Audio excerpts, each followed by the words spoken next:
روز بخیر بینندگان ارجمند. امروز چهارشنبه 26 ایول است. من خیرامون بقازاده و همکارانم شما را به دیدن نشر نوی برنامه خبری و تحلیلی اخباری آزادی دعوت میکنیم. امروز چنین موضوعها را داریم. ده کارمند چینی تبار کارخانه نساجی دنغره در یک حادثه مرموز زهرآلود شدند. طبیبان میگویند یک هفته بعد حادثه سلامتی آنها معتدل است. وکالتدار حقوق بشر در ملاقاتش با سه خبرنگاری محبوس گفته است حاضر است عریضه بازبینی حکم آنها را به دادگاه رساند. ما میتوانیم که طبق تابعیت با محکمات سودی روان کنیم جهت بازنگری کردن پرونده بیان. سفیر امریکا به تاجیکستانی های خواهشمند مهاجرت مشورت داد که تنها از راه‌های قانونی و بر اساس روادید به امریکا سفر کنند. نزدیک به 50 شهروند چین که در کارخانه جونتای دنغره سین سیلو تکستیل کار میکنند هفته گذشته با نشانه های زهرآلود شوی و چند بیمارخانه ناحیه دنغره مراجعت کردند. این خبر را امروز یک منبع رادیوی آزادی در حکومت ختلان خبر داد. با گفته این منبع دهها کارگر چینی این کارخانه با نشانه های دل به حضوری و چرخ زدنی سر به بیمارخانه های محلی برده شدند. یک تخمین این است که آنها از هوای آلوده به گاز نفس کشیده به چنین حال افتادند. به قول همصحبت رادیوی آزادی این کارگران وقتی کار کدام تجهیزات را نادرست استفاده بردند. قهرمان کمالوف سردختوری بیمارخانه جمهوریوی در دنغره گفت وضعی بیماری آنها سنگین نبود و حالا همه آنها جواب داده شدند. کارخانه جونتای دنغره سین سیلو تکستیل با کارکردی پخته مشغول است. یک سال بعد حبس و حکم سنگین سه خبرنگاری تاجیک وکالتدار حقوق انسان گفت که همین ماه ایول با دلیری امامعلی، عبدالله غربتی و ذوقیبک سیدامینی در زندان دیدار کوتاه انجام داده است. در این باره این مسئول حقوق انسان امروز در یک نشست مطبوعاتیش با ژورنالیستان در دوشنبه خبر داد. ضمن نشست امبودسمن مطابق با امر پرزیدنت تشکیل شده از همه ساختارهای حکومتی تقاضا میکند که سال 2 بار در نزد ژورنالیستان گزارش دهند. علیشیر ظریفی و نگاره فضل‌الدین گزارش میدهند. سه روزنامه‌نگار زندانی تاجیک عبدالله غربتی، دلیر امامعلی و ذوقیبک سیدامینی اعتراض خود را از حکم دادگاه به امبودسمن تاجیک رسانیدند. 5 ایول امبودسمن تاجیک از آنها در محبس یکم سویتسکی واقع در دوشنبه بازدید کرده است. از وضع بودباش و یا روزی هستند مینداری هم کردن با مؤسسه اصلاحی که همجا حضور دارند. فقط از یک چیز ناراضی هستند از پرونده سند سودی. البته که باید ما توصیه دادیم که شما میتوانید که به ما مراجعه کنید در مرافعه سودی شما نفری ما اشتراک کنند و یا از این حقوق استفاده نبردن. البته لیکن ما توصیه دادیم که به ما خطی پیشنهاد کنید عریضاتون ما میتوانیم که طبق تابعیت به محکمات سودی روان کنیم جهت بازنگری کردن پرونده و یا راضی شدن ما انتظار هستیم که پیشنهاد کنند. با این حال معلوم نیست درخواست بازنگری حکم‌های روزنامه‌نگاران تا کجا جدی گرفته می شود، زیرا قبلا هم چنین شکایت‌هایی داشتند که به تغییر مانده بودند.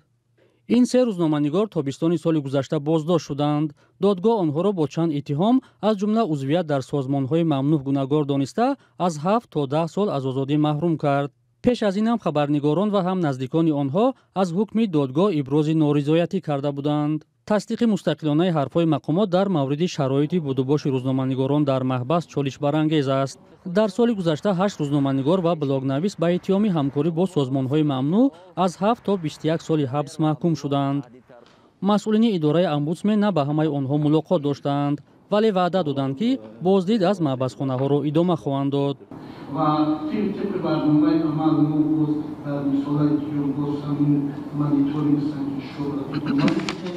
و از مسئولی سلوکی و رویتی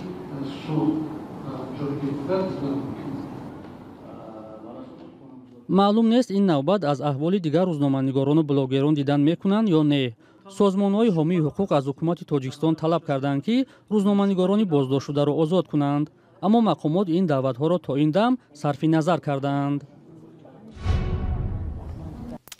кумитаи байналмилалии олимпӣ расман барои ширкат дар бозиҳои тобистонаи соли 2024 дар Париж беш аз 200 давлатро даъват карда, Русия ва Беларусро аз ин феҳрист берун кардааст.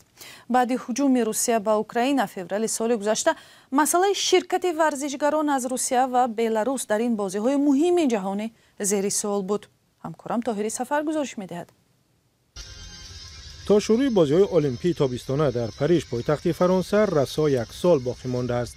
имрӯз дар остонаи омодагӣ ба ин ҳодисаи муҳими варзишӣ, кумитаи байналмилалии олимпӣ ба номи 203 кишвар даъватномаи ширкат дар бозиҳоро ирсол кард. дар ин феҳрист исми Русия ва Беларус дида намешавад. баъди оғози ҷанги беасоси Русия дар Украина соли гузашта, шубҳаҳо дар заминаи роҳ додани варзишгарони рус ва Беларус ба бозиҳои бонуфузи ҷаҳонӣ то рафт зиёд мешуд. имрӯз дар маросими бахшида ба шурӯи омодагиҳо ба бозиҳои олимпӣ, Томас Бах, президенти кумитаи байналмилалии олимпӣ, гуфт, ки маъракаи навбатӣ фарогир, ҷавон, шаҳрӣ ва устувортар мешавад.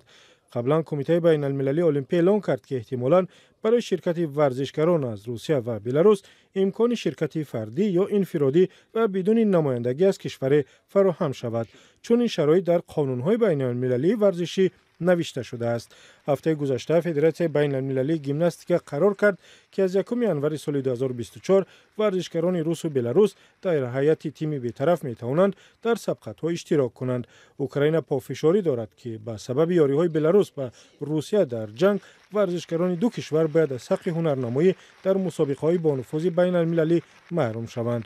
Томас Бах гуфт, барои тамошои бозиҳои олимпӣ то кунун 7 миллион билет фурӯхта шудааст.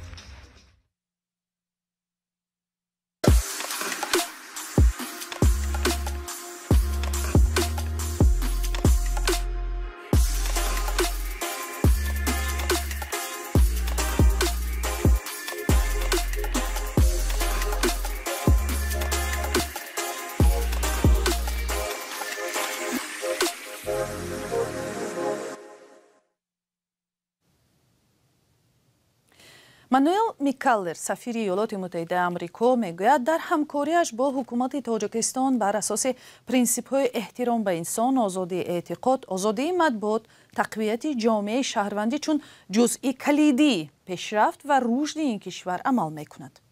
дипломати баландпояи амрикоӣ, ки аз замони шурӯи фаъолияти корияш дар мақоми сафирӣ 4 моҳ гузашт, дар суҳбати ихтисосияш бо радиои Озодӣ аз шеваи ҳамкорӣ бо ҳукумати Тоҷикистон ва барномаҳои вижа барои сафари шаҳрвандони ин кишвар ба Амрико, аз ҷумла шароити муҳоҷират бар асоси корти сабз ё грин карта изҳори назар кард.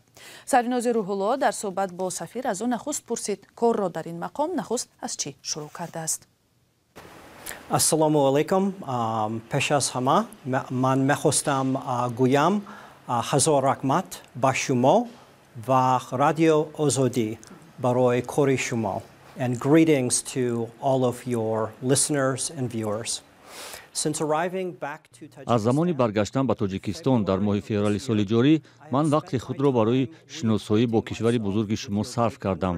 бо мақомоти давлатӣ, намояндагони воситаҳои ахбори умма, ҷомеаи шаҳрвандӣ, иштирокчиёни барномаҳои мо, шабакаи хатмкардагони барномаҳо мулоқот кардам.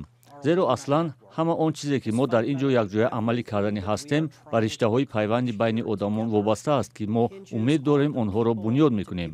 ман вақти зиёдеро дар ин ҷо дар Душанбе гузаронидам ва бо тоҷикон мулоқот кардам. инчунин имкон пайдо кардам, ки дар саросари кишвар ба шимол, ба суғд ва инчунин ба Панҷ сафар кунам ва умедворам, ки сафарҳои худро дар саросари ин кишвар барои мулоқот ва вохӯриҳо бо мардуми тоҷик идома медиҳам. My travels across this country to engage with and meet with the Tajik people. بسیار خوب. ایالات متحده آمریکا جایگاه تاجیکستان را در سیاست خارجی خود چگونه مطرح می‌کند؟ Consistent focus of our partnership. ҳамкории қавии иёлоти муттаҳидаи амрико бо тоҷикистон таърихи 30 сола дорад. амрико яке аз нахустин кишварҳое буд, ки истиқлолияти тоҷикистонро эътироф кард ва сафорати худро дар ин ҷо кушод. таваҷҷӯҳи пайвастаи шарикии мо ва сиёсати иёлоти муттаҳидаи амрико дар тоҷикистон аз дастгирии соҳибихтиёрӣ, тамомияти арзӣ ва истиқлолияти кишвари шумо иборат буд. аз ин рӯ мо бо ҳукумати тоҷикистон ва мардуми тоҷик дар рӯи ҳадафҳои муштараки худ оид ба эҷоди ояндаи беҳтар, баланд бардоштани имкониятҳо ва интихоби иқтисодӣ дар соҳаҳои гуногун кор мекунем. муносибатҳои мо васеъ шуда истодаанд. мақсади ман ин аст ки роҳҳои мин баъд ҳам мустаҳкам намудани дӯстӣ ва шарикии моро пайдо кунам. ахиран баъзе аз шаҳрвандони зиёдам гӯё мешавад аз кишварҳои гуногун аз ҷумла аз тоҷикистонам худро аз тариқи марзи мексика ба амрико мерасонанд. ба назари шумо ин масир то куҷо қонунӣ аст ва дуруст аст? шумо ба онҳое ки мехоҳанд аз ин масир ба амрико раванд чӣ машварат медиҳед? So I'm not familiar with the specifics of every case and every situation. ман бо мушаххасоти ҳар як ҳолат ва ҳар вазъияте ки шумо тавсиф мекунед ошно нестам, аммо ман ду андеша дорам ки онро ба тамошобинони шумо баён мекунам. якум муҳим аст ки мо сарҳади ҳамдигар ва қонунҳои якдигарро эҳтиром кунем. ман тоҷиконро таъкид мекунам ки ба тариқи қонунӣ вориди иёлоти муттаҳида шаванд. иёлоти муттаҳида мисли тоҷикистон қонунҳои раводид ва талаботи вуруд ба давлатро дорад ки мо аз мардум хоҳиш мекунем онҳоро эҳтиром кунанд. шуъбаи консулии мо дар ин ҷо дар сафорати иёлоти муттаҳидаи амрико дорои маълумотҳои онлайнӣ аст ва метавонад ба саволҳо дар бораи раванди дархости раводиди ғайримуҳоҷиратии иёлоти муттаҳидаи амрико ва талаботи вуруд ҷавоб диҳад. паёми дуввуми ман ин аст ки мо сафарро бо масъулият ва бехатар анҷом диҳем ва шаҳрвандони худро зери хатар нагузорем. In a responsible and safe manner, and that we not put our citizens at risk. бинандагони арҷманд, шакли пурраи суҳбати сафири иёлоти муттаҳидаи амрико дар тоҷикистон Мануэл Микалеро дар вебсайти Радиои Озодӣ ва ҳам канали Озоди видео дар YouTube тамошо кунед. дар Кӯлоб таҳқиқи ҳодисаи марги як марди 83 сола шурӯъ шудааст ки эҳтимолан дар пайи садамае бо иштироки ходими бозрасии автомобилии ноҳияи Восе ҷон додааст. ҳодиса 21 июл рух дод ва манбаъҳои Радиои Озодӣ тасдиқ карданд ки ин сокин воқеан ҳам зери чархи мошини корманди полиси роҳ монда 4 рӯз баъд даргузашт. дар ҳоле ки таҳқиқ шурӯъ шудааст, саволи асосӣ ин аст ки то куҷо ин навбат мақомот барои ба ҷавобгарӣ кашидани гунаҳгори воқеии ин ҳодиса иқдом мекунанд, чун дар гузашта дар ҳодисаҳои ҳамсон ходимони полис беҷазо монда буданд. маҳмудҷон раҳматзода гузориш медиҳад.